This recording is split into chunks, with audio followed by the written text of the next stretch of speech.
Okay, let's begin. I am Lanice Antoine Shelley, and I'll be your host through constructive, healing-based conversations designed to illuminate the adoptee, parents, and the adoption curious. We center the topics around community, mentorship, leadership, and healing, so you get a multi-dimensional view that is ultimately empowering. These are the voices who could not speak when they were young.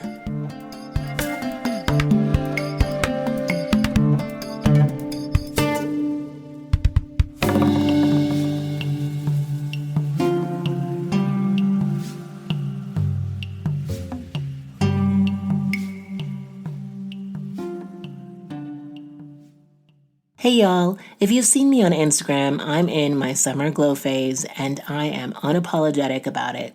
My hair is luscious. Fun fact, I didn't start properly treating and doing my own hair until I was a grown adult because like many Black adoptees, no one showed me how to do my own hair. And because I love you all so much, I'm going to share with you my hair secret. I'm always on the lookout for things you'd love and things that will enhance your well-being inside and out. We Unique Cosmetics sent me their Moisture Lock pomade and scalp and hair therapy oil from their Metamorphosis line, and it's so decadent, light, and nourishing, fam. This has become a hair routine staple. It has a soft lemongrass scent that people comment on when I walk by or when they're doing my hair because now I have boho locks. They also sent me a 15% discount link for you to try their products and hair tutorial service. And Unique Cosmetics is Black owned and operated by a mother and daughter duo dedicated to helping the adoptee community. Check out the link in the show notes. And this is for all ages, fam. So tell your friends. So come on, embark on a hair-loving journey with We Unique World. From interactive workshops to premium products, they're all about empowering you to embrace your unique hair journey. Because remember, all hair is good hair, especially when it's healthy. Hey, top of Saturday to you, fam. How you doing? How is your heart? I'm a bit sluggish today due to lack of sleep, not been sleeping very well, but I still desperately want to go outside, so I will. Because beautiful days are numbered in Chicago. This is a wonderfully lengthy and robust conversation, so I'm going to get right to it, actually. Today's guest is Sandy Whitehawk, who is the executive director at First Nations Repatriation Institute. She and I take the gloves off in this one. We discuss white supremacy in indigenous communities, systemic removal, and the problematic placements of adoptees, changing of adoptee names, and what unconditional love looks like. The mainstream culture doesn't talk about what happens when the adoptee is adopted into an unsafe or unsupported household. You hear stories of rehoming because the child had special needs or they didn't get along with the biological children. But conversely, the child's perspective is just as valuable and needs to be brought to the forefront. And that is what this podcast is about, bringing your voices to the forefront. Sandy's ferocity and clarity of vision is riveting and refreshing. I love a good conversation. I learned so much, and I know you will too. So let's lean in. Well, thank you so much, Sandy, for joining me today. It's definitely been a ride organizing this. I flipped out when I got your email. I was like, did I do it again? Because I screw up stuff like that so easily. Yeah. I was like, no way. Oh, but anyway. Well, surprisingly, I've stayed on top of it, even though it's just me. And life is getting more and more complicated scheduling wise. But thanks to Calendly, at least people can deal with it on their own instead of the back and forth. Yeah. But it is like, I really marvel at the podcasters who have a team, because I'm like, oh, someday I'll have a team who can deal with everything, you know? But until then, it's just me. Well, we have so much to talk about, and I am really anxious to get into it because you just are a deep well of knowledge and experiences that I think the listeners will get so much out of your wisdom. And And so tell me a little bit more about the work that you do, and you're affiliated with various organizations. What are those, and how have they impacted your adoption journey? Well, I impacted them first and foremost. Okay. Okay. I like that. We weren't talking about adoptees in our community, in our professions. The adoption was, everyone involved in Indian child welfare is aware of the horrible history of systematic removal of our children. And they also are very aware that the majority of our placements were problematic, deeply, with abuse, neglect, rejection, racism. So it wasn't until I, through the mentorship of Chris Leith, a Prairie Island Dakota, who was at the time the spiritual advisor to the National Indian Child Welfare Association. He, through our conversation, he asked me a question and said, "So how was your summer? Did you go home?" And I said, "Yeah, I did." "And how was it?" And I said, "Good." And we're just conversating. And then I told him of something that I saw, I guess, or felt. And when I was done telling him about it, well, actually, during the time I was telling him about it, I remember thinking, "Oh, geez, I should not be talking like this," because he's a healer. He's the person, he's down. And I'm just this person who doesn't know what the hell's going on. And I said, "Yes." And I thought about this, and we don't even have a song for adoptees. And I don't understand why, because it's the drum, it's the songs, it's the being with our relatives that took that final layer of resentment and anger and hurt off of me. And when I was saying that, I was like, why, should I have said all that to him? And him and his wisdom and compassion and understanding just said, "Well, you're right. There should be a song." And so it takes a long time to tell that story. It's not a simple story. I feel bad already that I've left so much out because I know of time. But the work started with a vision that I had to be told was a vision. And then I had to be told, this is what we're going to do. And I resisted in the beginning because I thought, surely this should be being done by someone who knows what they're doing. All I knew is, after all these years of having been separated from my family and my culture and understanding who I was, once I was really at a point where I had a really good job with great insurance and a retirement plan, I was like, I'm not in poverty anymore. I'm sober. I'm not angry about what happened to me anymore. I just was able to let things go. I understood what happened to me. But I did start meeting adoptees as a student advisor at this college. So I started seeing the similarities, and I saw how they were lost or not sure how to navigate. How do I get back into that circle? And all the feelings that they had. And so I did have that, but I just didn't see myself front and center of any kind of work. I didn't even understand or know that could happen. I just knew what helped me, and I wanted it for others. And this elder, in his wisdom, said, "Well, yes, this will happen, and this is how we're going to do it." And he did have to drag me along in a way. I never let him know too much that my deep feelings of inadequacy and what should I be doing. I remember literally standing places and going, "What did I let this old man talk me into?" And here he was. I mean, he's passed, he's gone now, but he was held in such high regard before the gift of healing that he had and the knowledge and wisdom that he had. And I guess he saw that this work needed to develop. And so along with the person who made the song, the person that made the song who works with me, he was reluctant too. He was like, I don't need to be along to do this. And I said, I don't know, but Chris says, Chris would always have me call the guy who made the song Jerry Dearly. this Oglala man who is has a teacher. He's a retired teacher now here in St. Paul, Minnesota. And he's known for his Eyapaha gift, his gift of announcing. And he also is known for his singing and his ability to make songs.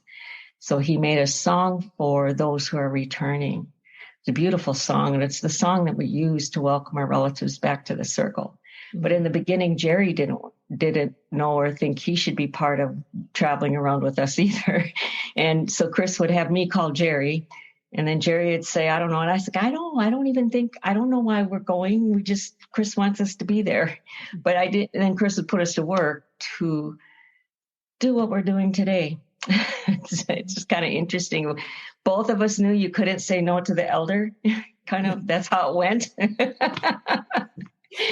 And both of us would just trusted him because he had already, like I said, he was a healer. That old-timey, that old school, given that gift in his altar when you went to see him, you could go to him for healing. So he was the man.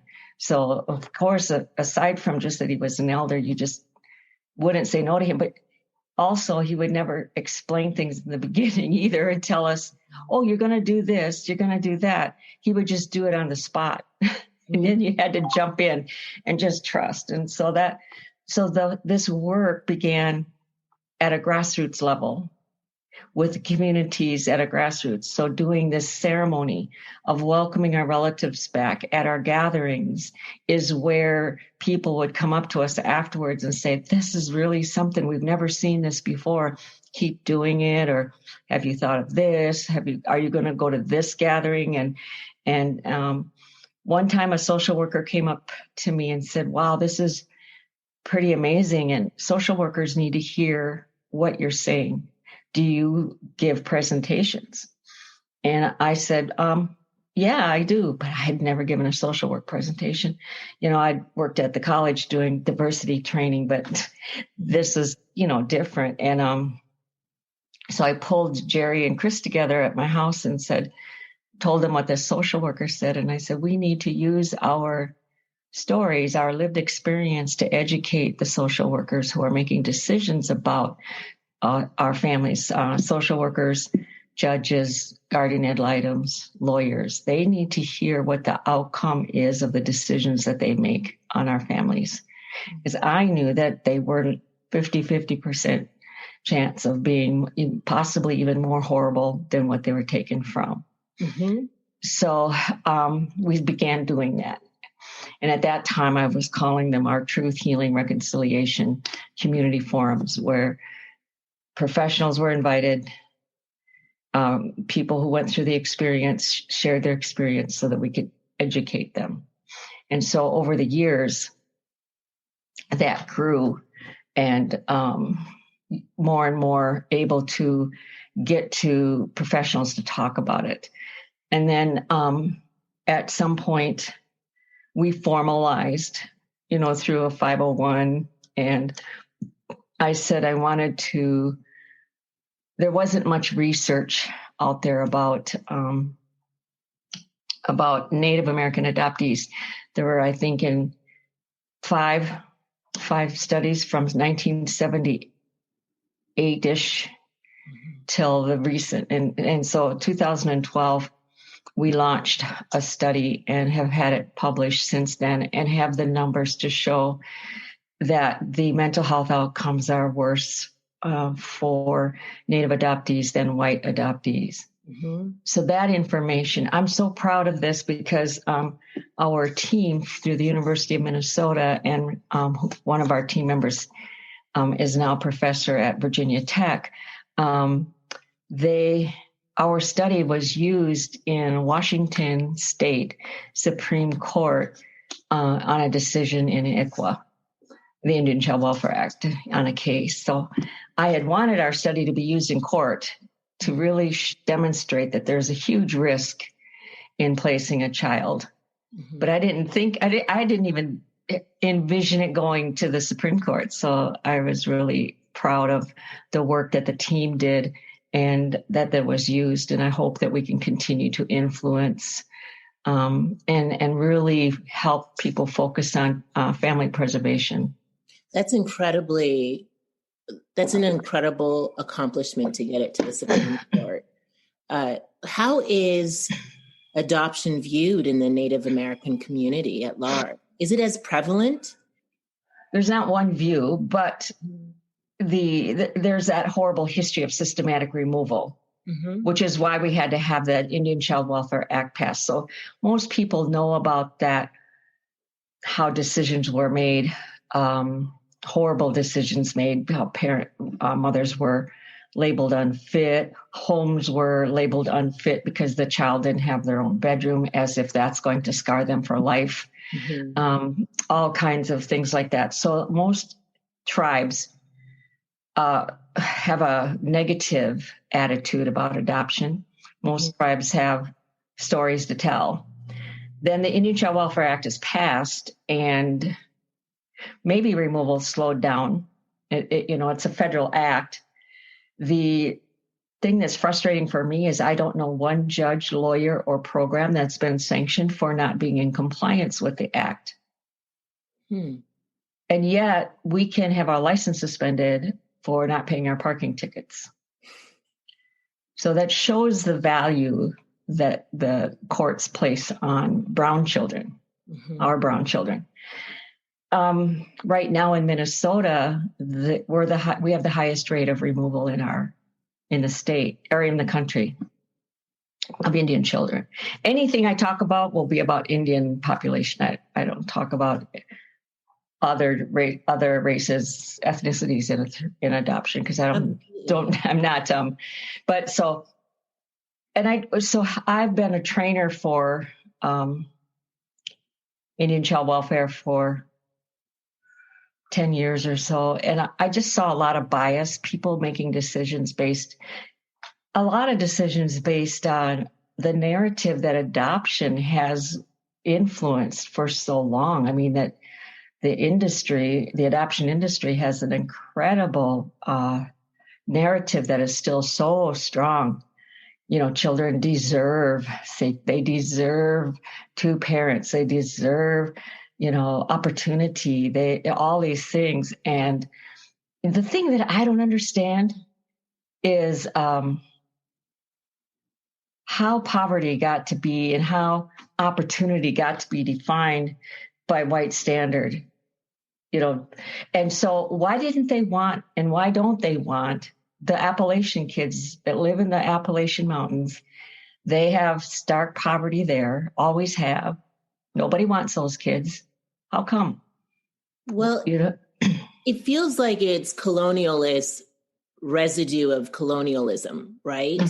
When I watched Rabbit Proof Fence, I don't know if you've seen it. Yeah. It's about the indigenous people in Australia and how they were systematically wiped out or attempted a genocide in Australia. And it's one of my favorite movies because I see myself in those little girls. But it's about this idea of whiteness and supremacy.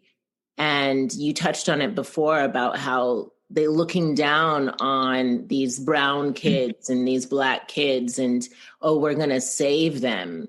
They deserve to be saved, when you're assuming that you are more equipped than the parents. You're making all of these really stark and ludicrous assumptions as to the environment that they would be growing up in.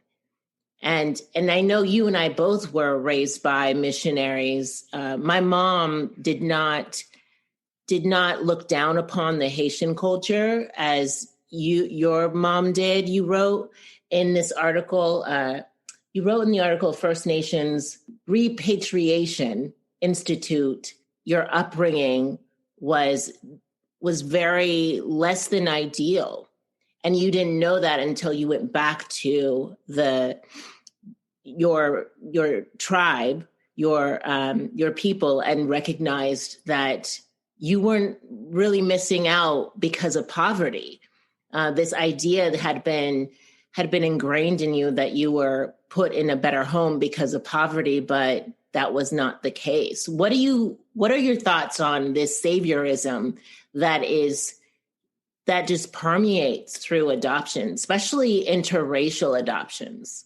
Yeah, I don't see it in any other ethnicity other than white people. That's just me, though. Yeah. It's in there. It must be in their DNA, because from the time Europeans came over here, they had this sense that they were superior and that they had, they literally burned people who didn't believe in the Christian faith in the way that they expressed Christian faith. Mm-hmm. And I'm talking about Native people now. I'm not going to talk about anybody else other than Native people. And I know that they did that, and they set up prayer towns in the East initially, and those that converted got help and resources, and those who didn't convert and maintained stayed within their traditions. And as Europeans encroached and had all those oppressive policies that they began to form on us, somewhere in there, all the rhetoric around that we were savages, that we were barbaric, and yet we were the people that did not have any jails, did not have any, and actually women were so protected and women and children were protected and held in such high regard that we did have a social justice system. We are the authors of that restorative justice, and the intolerance of abuse to women and children, because it was common in many, many tribes that you could be banished and or killed for hurting a woman or a child. And banishment, okay, so you're thinking, banishment's no big deal, but you have to go back to think about how our existence would depend on the community, the village that you were in. And if you needed to find another village, people already knew, well, the reason you need a new village is you got banished from the one you were in. Yeah. So you had a lifelong sentence. Mm-hmm. And so this part of who we are was not held up, and yet we were deemed barbaric and uncivilized and all the things and somehow along the way that still permeates today when people, they don't know who Indian people are. Mm-hmm. They don't know that there are 576, I think now, tribes. They don't know that we have constitutions and infrastructures within our nations, mm-hmm. that court systems and everything that's needed to have a nation. They still see us often as that. And so this savior, I just kind of look at it how there was this genocidal, yet we're going to save you. If we can save you, then cool, we won't kill you. Yeah. And we won't wipe you out. Yeah. And so it's still in there today. And some things are just in DNA. If I have it within me that when I hear the drum, or even though I never heard the drum till I was 36 years old, 35, but recognized it when I heard it. Mm-hmm. Recognized songs. I mean, not the words, but I mean, just the sound of that song, and that I knew that it meant something to my spirit. Mm-hmm. If I felt that in the land when I put my feet there, mm-hmm. they have DNA as well. So what's in their DNA? And it's got to be frustrating for some of some white people who come from a place from their heart. And what I always say is, we had, this finally hit me, because I had a lot of issues around white people for quite a while. When I figured out what had all happened around my adoption. Mm-hmm. But I was a commissioner, one of the 5 commissioners for the Maine Wabanaki State Child Welfare Truth and Reconciliation Commission. And many white allies came and supported and were part of this process. And it was really beautiful to see that there were people who were just hurt and just, oh my God, I can't believe we've done this kind of thing. And at the last day, or the day that the report, everything was done, and we did a public event of sharing the report and the official end of the process, I was standing outside, myself and Gisi Tanamuk, the other Native American who was also one of the commissioners. I said, you are non-Native allies who are standing here, represent what I think were the non-Native people who felt helpless in the early days of genocide, who probably huddled just as we huddled and prayed, because what could they have done? Mm-hmm. Right? The leaders were making those decisions, and certainly there were many, but not every single person believed in that. And they sat in there and huddled and prayed. Maybe they had to like pretend sort of during at times, and then just, I can't imagine watching that as someone who was part of a government, and yet that's not what you would want to do. And so, well, some people may say, well, they could have done something. Well, we don't know. We weren't there. Mm-hmm. But what I know is that there are individuals who, as they hear what the truth is, are changed by that or motivated by that to offer whatever it is that they have to make things, better and more, what's the word?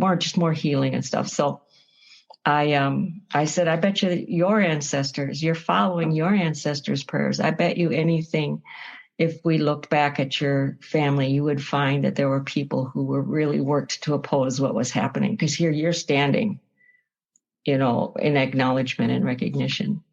So the thing I really liked about it is they were really listening, that you don't get to take over, you don't get to take the lead, you get to be a partner and use your gift, but follow us, don't try to, take a lead. And they really understood that.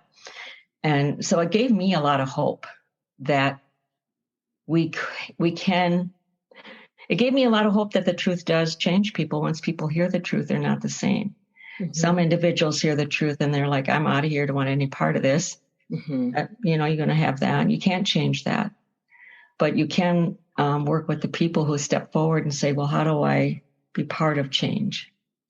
And it's been very exciting to run across adoptive parents who are stepping forward. Mm-hmm. Because there are quite a few who are in denial about the adoptee lived-in experience, and they do feel as if they saved the child. They want that to be written in their biography, mm-hmm. that they were able to achieve some monumental Herculean humanitarian deed. And something that I have really ruminated over this past year as I continue this journey of having conversations with adoptees is that I'm not the result of a charitable deed. And I keep on having to remind myself that and tell other adoptees that, because for so long we grew up with only the narrative of our adoptive parents ringing in our ears. And we could not really identify the truth and our truth and what that was. And so as adults, we have to go on this journey, because no one taught us early on that it was okay to feel all of the things that we need to feel as adoptees, and taught us who we actually are, modeling that. And growing up in white families, it's impossible to really witness yourself. And a lot of adoptive parents don't understand that. They're in complete and utter just evasion of that. But it's important that we have these conversations and that there are those who are willing to step up. When it came to your name now, was that the name that was given to you when you were adopted, or did you? Oh, no. No, every adoptee gets a name change.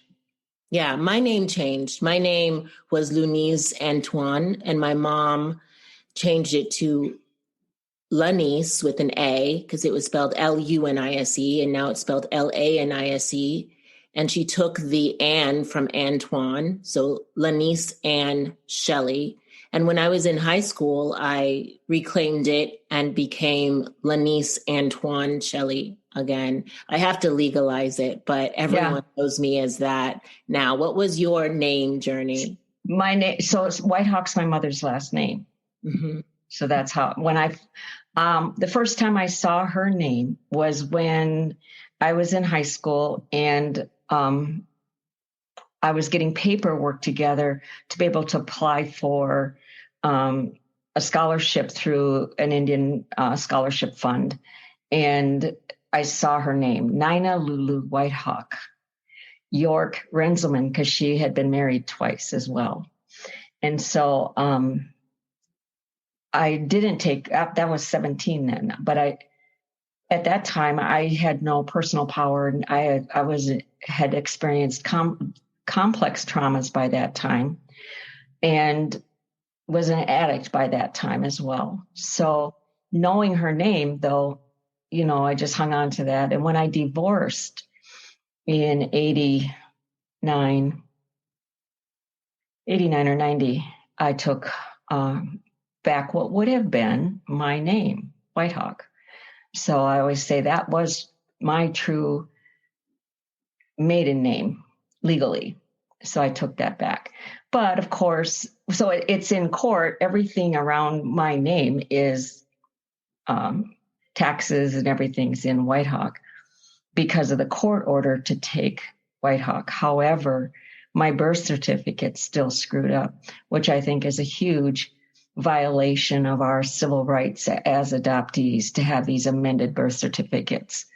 That helps perpetuate. It perpetuates the ownership and sense of ownership, and does not teach the importance of our origin, wherever we came from, our original. Why were we given this name? Too bad you don't like that name. Mm-hmm. But we're a commodity. So once we're purchased, then they can do whatever. It's like, it's just akin to, purchasing a property. It really pisses me off. That's something that just will send me. And we have to call it what it is. That is a purchase. We are purchased. We're not adopted. We're purchased. Mm-hmm. There's money involved. If you don't have money, you don't get a child.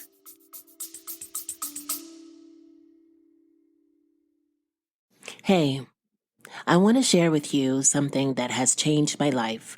It's more like my therapist. Why is she so important?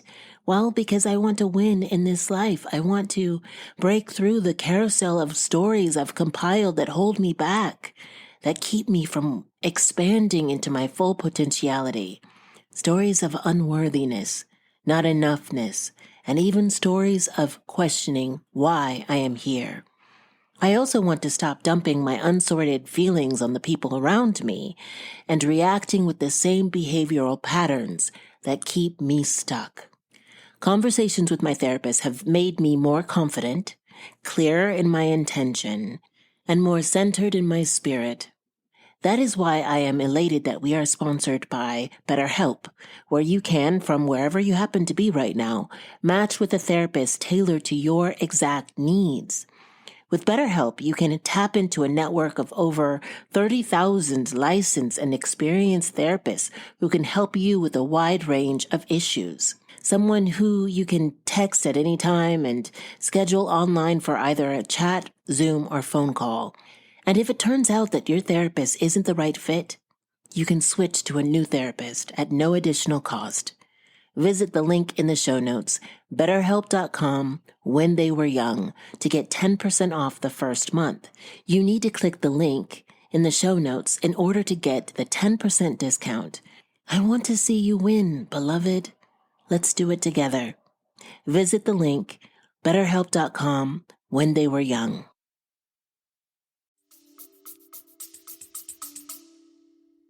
Yeah, I'm sorry. Go ahead. So within that context, if we're going to continue to do this process, then it should be adoptee centric, and it needs to have. So we need to be stepping forward and saying no name changes. We come with the name that we were given at birth because this is who we were meant to be. And if you don't believe that, how many you just told your story about how you wanted your original name? And in my case, I think there's 4 names. But Sandy is the one on my baptismal. That takes too long to tell. I have 4 names and 4 birth dates associated with me. It's nuts. It's nuts.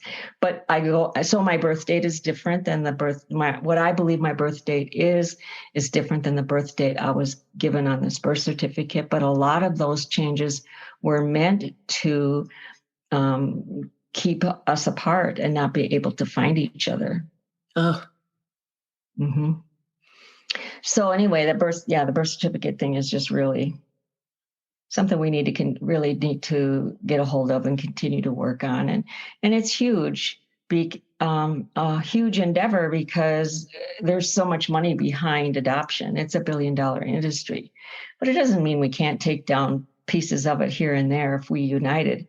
We just have not united. Could you imagine what would happen if all of the adoptees, got mad all at once and said, with this anger, we're going to use it to fuel changes that we see will keep people alive? Because the other piece that people do not pay attention to is the suicide rates of adoptees.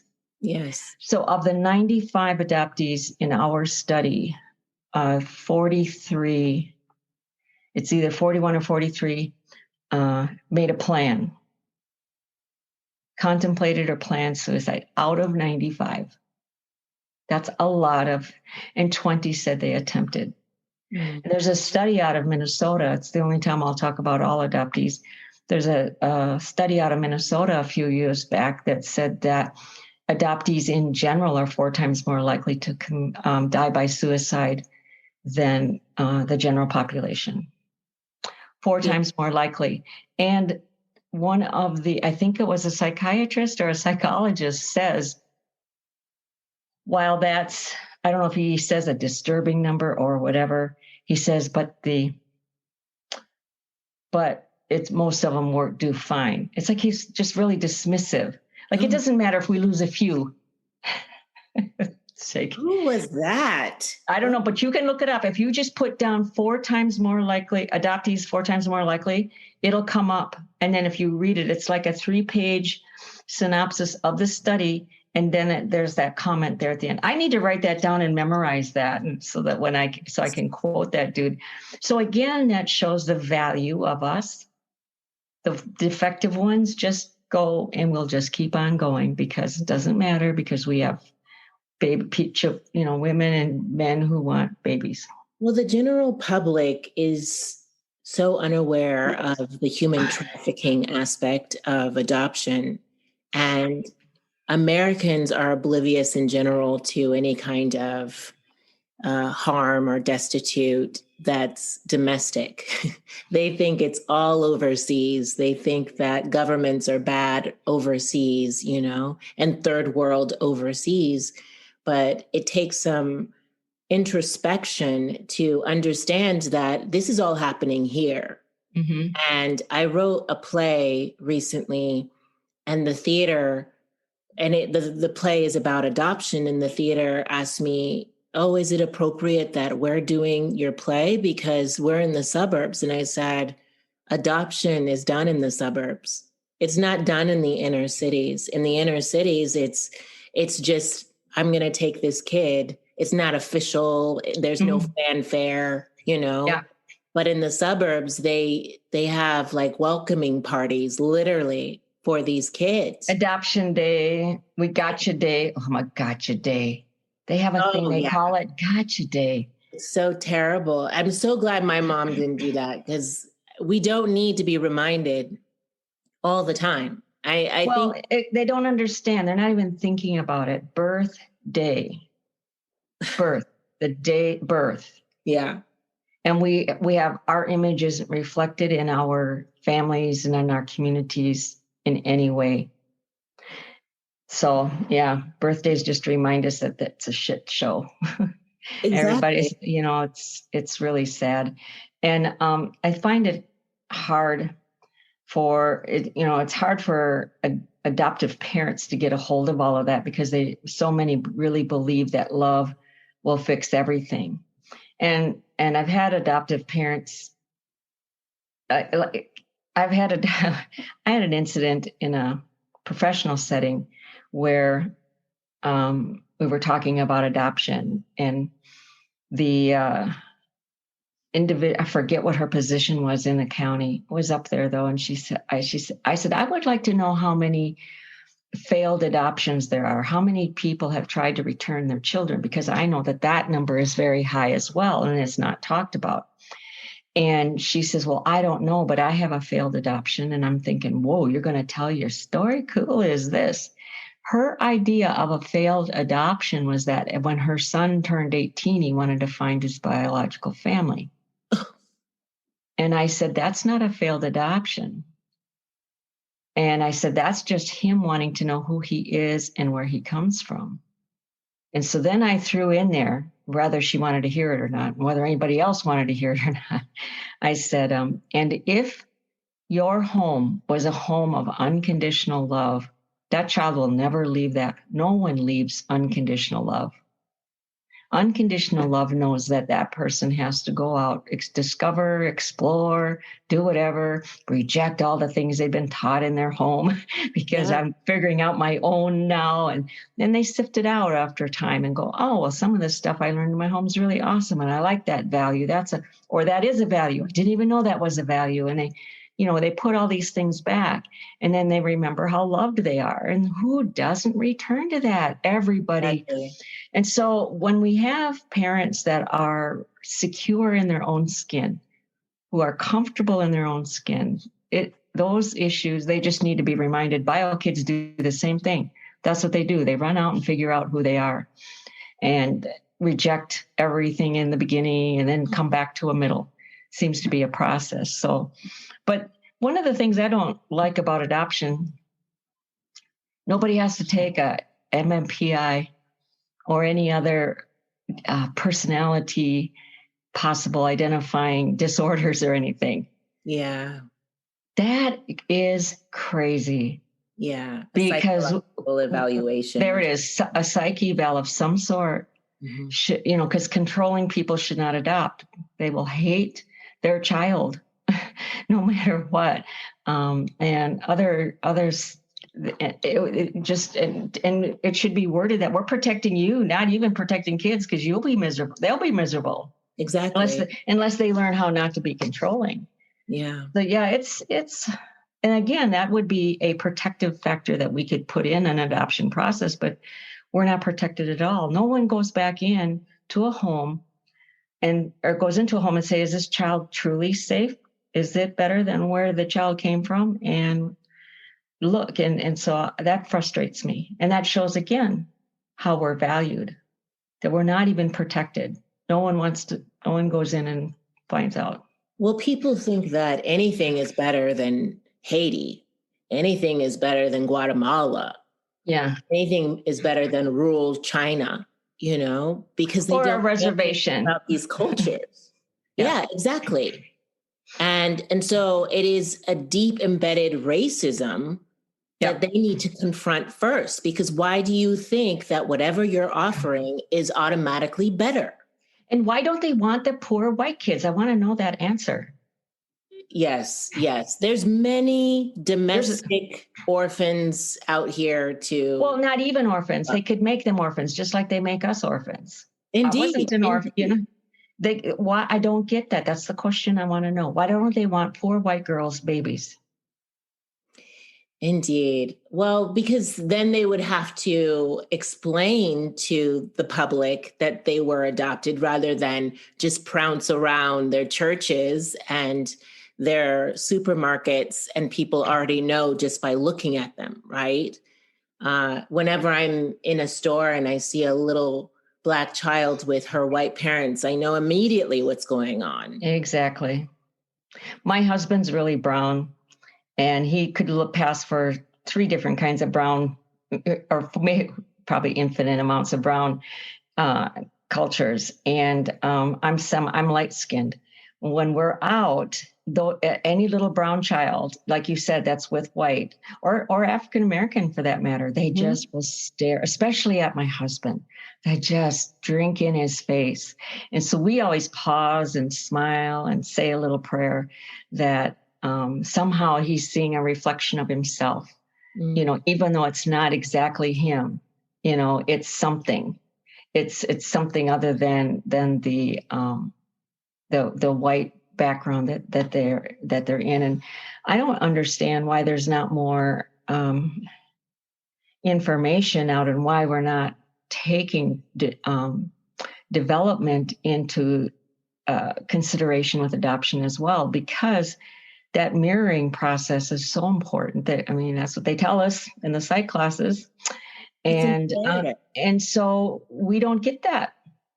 So the way I explain it to adoptees, when I talk to our adoptees, I said, well, here's what my experience was. And I said, I believe I did this because I didn't have a mirroring. It wasn't there. So I had to erase my face so that it would fit all the white people that I was around.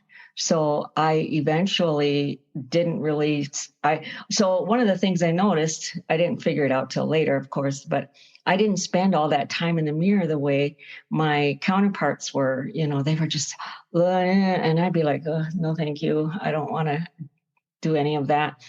And I said, eventually I took on that I was ugly. And I, as soon as I said that word ugly, everybody did what you just did, shook your head, because we had no place to see our image anywhere. There was, in my town, I was the only brown girl. There was one other brown young man, but that was it.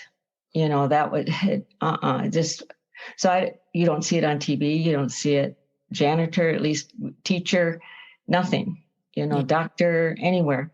And so when I was first around Indian people, oh my God, I just stared and stared. And that's the worst thing to do, is stare at us. That's a cultural taboo in our community. And I would find myself just staring and try to look away. And I would just look at their face, their eyes, and their hands. And I was taking it all in the way an infant would. Study all the cracks and crevices and the way the teeth looked against the skin. Everything. And I remember the second time I was home to Rosebud, I was there for a week. I stayed at my aunt's house, and I had to run into the bathroom because I was having one of those moments where I was looking at these women, and they weren't paying much attention to me at all. They weren't giving me the look that I was very accustomed to from white people, which is that, they would look down, look up at you like, who are you? All they were doing was like that side, that intense peripheral that Indians have. Yes, Haitians have that too. And all it is it's like, where's she from? Who is it? Do you know her? And it's not intended to be anything other than, who is that? Yeah, but in white culture, it's, who the fuck do you think you are? There's judgment in our space. Yeah. And so anyway, I was experiencing that, and I saw that, and I was just overwhelmed. I had to go in the bathroom and cry and just let that out, that, wow, I actually look like people. I'm not standing out. Everywhere I go, everyone's brown. Everyone's shaped. I was shaped like they're shaped. I have, and another thing is I have scars, very noticeable scars on my legs. And I was just noticing a lot of scars and a lot of what in white society is seen as these imperfections. And here were these beautiful people not hiding their scars, just being who they are. And especially as the women, as I was looking at them, and it was just amazing. And that alone was healing. Whether I talked to them, whether I told them my story, which I rarely did in the beginning, just, was there. And it was amazing. Absolutely. Just very, very healing. People underestimate the power of seeing oneself in someone else. Mm-hmm. Because I know I grew up like you. I thought that I was ugly for the great majority of my childhood and into my adulthood. And I was a late bloomer. And I had body dysmorphia because I grew up a dancer, but also I was comparing myself to my white counterparts who had less dominant features or just were stick thin or this and that. And a lot of adoptive parents just really diminish the impact of that. Big time. And how we bring that into our identity and into our spirit in such a way that it informs how we move into the world, our self-esteem and our confidence or lack thereof. Yep. I just wanted to make sure that we talked about your documentary, Blood Memory, and also what is the project name? Dawnland, which was filmed by Upstander Project. Okay, great. Let's talk about those projects and are they available for viewing now? No, no Blood Memory, and I don't know when it's going to be where you can buy it. I'm not sure when that's going to happen, but Blood Memory is about my life, it's my life story, and then the work that I do today in working with, and we highlighted the first welcome home of our relatives in Rosebud in that. And I'm juxtaposed against this Indian lawyer who does not support or find the benefit of the Indian Child Welfare Act. In fact, he would like to see it completely overturned. So, but more than anything, I want to share how that documentary came to be, because it is showing me that, gives me hope and tells me that as much as I think, like I said, we need to talk about the injustices. We need, when we think of all the things that need to be done and how do we unite to get those things done, things like this happen. So Drew Nicholas, the filmmaker, is in a coffee shop in Pittsburgh just after graduating from film school with his film school buddies. And they were discussing what they wanted to do now that they're filmmakers. Now we know how to make film. What should we do? We're cameramen, and this lady overheard them. And she couldn't resist, I guess, gets up and says, I hear you guys are talking about making films, and I have an idea for a film. And she proposed something, I don't know what it was, but the second thing she proposed was a film about adoption. And at first, Drew, hearing that, was, adoption, what do you mean? Adoption's a good thing. And so she told him her story. And here she was, a Native American adoptee from a tribe in Minnesota, actually, who had been adopted out and raised out east. And she told him her story. And then he gave Drew my contact information. Then Drew eventually got so curious, did a little research, went online, and then called me. This was in 2010. Called me and said, I would like to interview you. And I said, yeah, no, because I don't like journalists. The journalist profession usually has no desire whatsoever to tell the story that's most important, because how would they know that? They're not in our community. How would they know, right? And so I just said, no, I don't want to give one. And I cynically, too, prejudicedly thought, oh, young white kid from the East. Yeah, right. You're going to interview me for a film. Leave me alone. But I did say that there are gathering for our children and returning adoptee powwow is in November. And if you'd like to come and observe that and see what this is about, you're welcome to come to that. Thinking there's no way in hell he's going to come from Pittsburgh to Minnesota, but he did. And he came and had great manners, and here's my prejudice, great manners for a young person. Very polite, very unassuming. And we gave him all access. We said, well, you just ask everyone if you can film, and they'll tell you yes or no and follow that. So he got to witness this talking circle prior to the powwow, and he got to hear their stories. And then we have the event, and then he saw the ceremony that we do that addresses the grief and loss through adoption and welcomes our relatives back to our circle. So the next day he came to the house, because I did say I'd grant him an interview now that he drove all the way to from Pittsburgh. And the first thing he said was, how come I'm a college graduate and I know nothing about any of this history. And I said, well, it's by design, you don't know. And we had a conversation and then gave him the interview. And he really, this was all the creator's hand, because something got into his heart that he was not able to let go of. And he made this incredible film with no funding. He would work and save money and buy his buddies plane tickets and pay for their hotel room and buy them food, but he couldn't pay them to work because he didn't have it. And they, out of the kindness of their heart, and these are filmmakers or cameramen who worked on Batman movies and worked on Fences that with Denzel Washington. So they were skilled. So that's why the cinematography is beautiful. And so it took him 8 years to make the film because he was following the events that were happening in our community. The baby Veronica case came up at that time.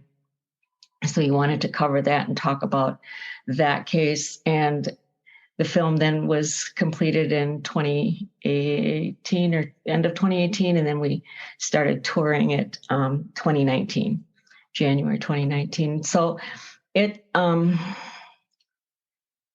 covers a lot. It's there's a 2-hour version, which I believe is my favorite. And then there's a world view. I think there's something about a world channel might be viewed, the short version on that. And so it covers that. And then Dawnland has filmed the process of the Truth and Reconciliation process in Maine with the 5 tribes of Maine and the state of Maine. Okay. Wow. I could talk to you all day about all of this stuff. I've already learned a great deal from you, Sandy, but I don't want to take any more of your time for this episode. I'll have to have you back and we'll talk some more. But I asked this question to all of my guests. Where in your life do you think you can apply courage? I read that and I got to tell you, I went, oh my God, are you for real? Because I don't think anybody makes that decision, girl. Mm-hmm. That's a survival. I don't wake up and go, I got to be courageous. Mm-hmm. It doesn't happen. Yeah. It does not happen.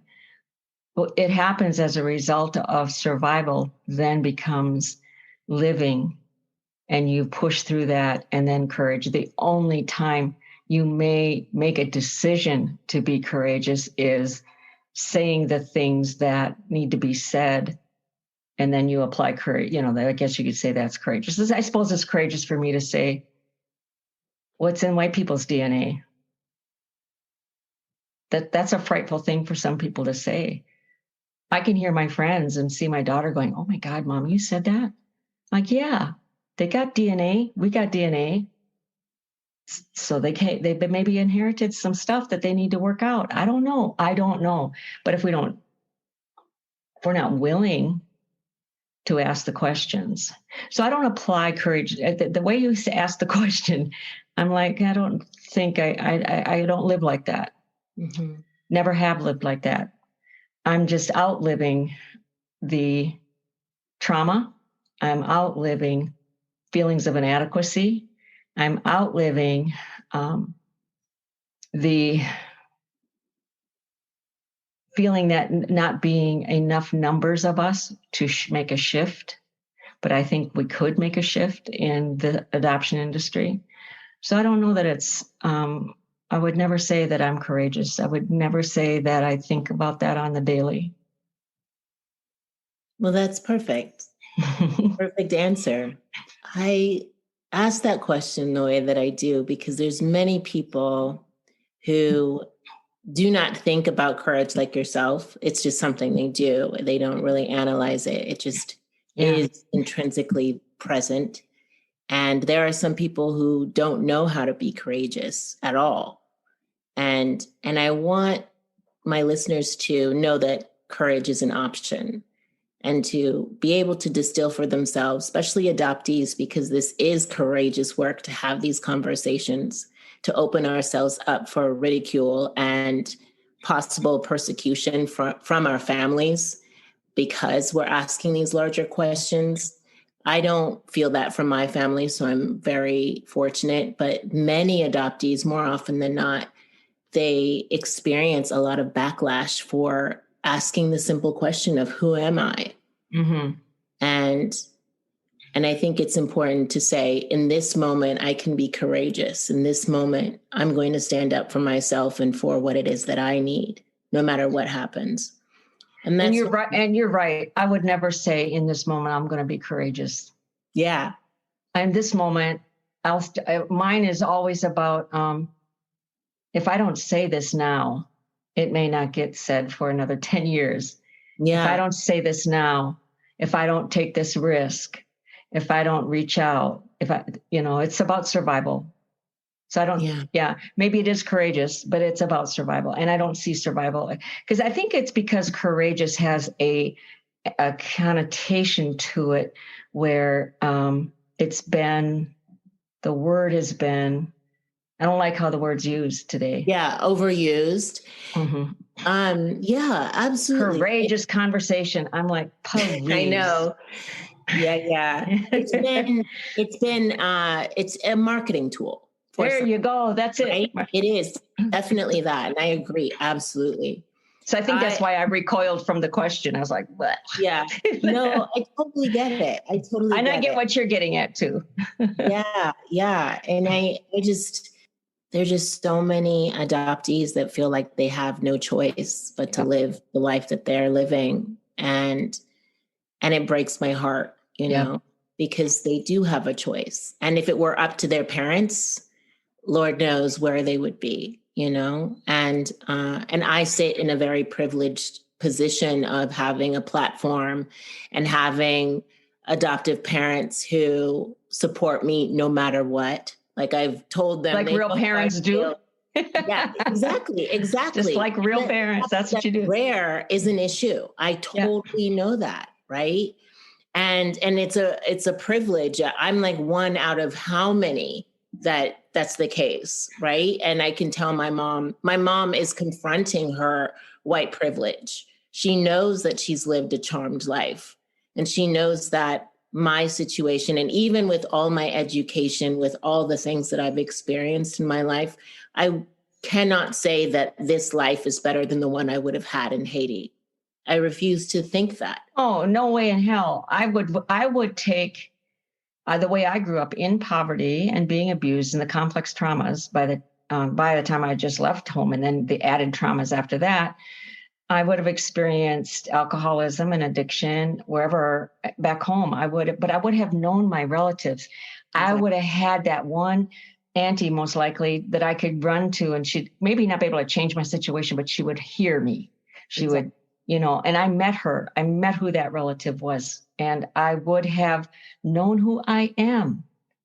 I wouldn't have questioned all. I would have exchanged that for anything. The only thing I would not exchange it for is my sobriety. Was I over here so that I would get sober at age 28? I don't know. But anything else, I'm like, just leave me there. I would have thrived just fine. Yeah. I have siblings that I will never truly know in this lifetime because I no longer know Creole. You were adopted at 18 months. I was adopted at 4. And so I was a materialized being, right? Wow. And so when people try to like romanticize my situation, I say, okay, let me break it down to you. This is literally what happened objectively. Objectively, I was taken from my family who were present. It was an open adoption. We're present at the orphanage, taken from them, taken from my siblings, adopted with another little girl that I did not know from the orphanage, put into a family in Northern California, said, no, you can't speak Creole anymore. Why do they do that? That's not your food anymore. This is your mom. You will love, honor, and adore her. This is your relatives. These are your relatives, and you will love, honor, and adore them. And this is barren land, California. let's not talk about the fact that it's like the polar antithesis of Haiti, right? And so that is literally what happens. And when I talk to my friends about, because some of them were considering adopting, and I'm not pro adoption, Me either. but I know that I can't lead with that. I have to lead with education. Exactly. The thing that when you were saying about we can't, it just shows the power differential that we have to come at this in a way that still pleases white adoptive parents and that white adoptive system. Mm-hmm. And but we have not been doing this. I mean, I've been only doing this for a while. We may not see, I may not see, I'm 67. I may not see those changes in my lifetime. My guess is I won't, but I believe that we can make this shift. I believe that our younger generation, at least from what I've seen and heard from like my granddaughters and our grandsons, they are surprisingly not impacted by biases and are very moved by justice. And so I'm thinking, wow, where'd this generation come from? So I have some hope that things will change. And the more the truth is told, and just tell the truth, not a finger pointing. I mean, I don't want to bash people either, but I want to be very honest that our lives depend on honesty. The future, our other adoptees who hear what's going on could be contemplating leaving this world. We don't know. So our work is vital, and we have to be willing to say that truth. Okay. Let me close with this one statement. Mm-hmm.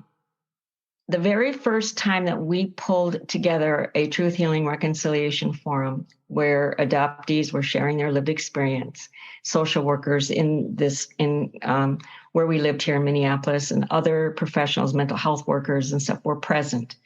And at the end of the day, this one individual who was a social worker stood up and said, "This will forever change how I advocate for Native children." That was it. That's why we do the work, because the truth changes. Most people, I have really learned, and I really believe most people in the business want to do what's best for children. They want them to be safe and happy, but they've not been given the correct information.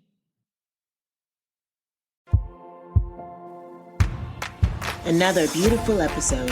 Thank you so much for listening, and thank you to my guest today. If you liked this episode, the best way to support me and this work is to write an iTunes review, a 5-star review. This helps us reach the top of searches and helps more people to find us. And if you personally want to connect, please reach out on Instagram or Facebook. And I have some great resource material on my website at laniceantoineshelley.com. So go on over there too. Until next we meet, go gently and have courage, my love.